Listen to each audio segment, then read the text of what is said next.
Hello everyone. Today we are going to talk about onsubmit event in JavaScript, part of web technologies course.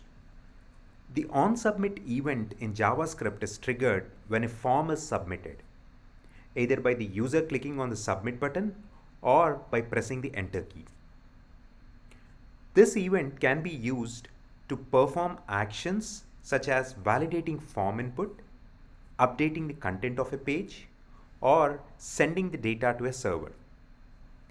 For example, you can use the onSubmit event to check if all the required fields in a form are filled out before allowing the form to be submitted.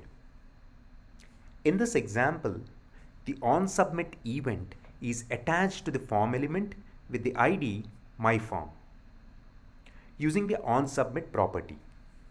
When the user submits the form, the function inside the onSubmit event will be called and will check if the value of the name and email input fields are empty or not. If empty, it will alert the user to fill out all the required fields and prevent the form from being submitted by using event.preventDefault. You can also use the add event listener method to attach the event. This code attaches an event listener to the form element with the ID myForm, listening for the submit event. When the user submits the form, the function inside the add event listener method will be called and will check if the value of the name and email input fields are empty or not.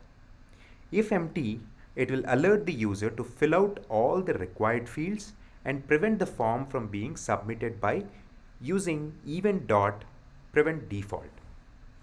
Hope this was helpful. Thank you for watching.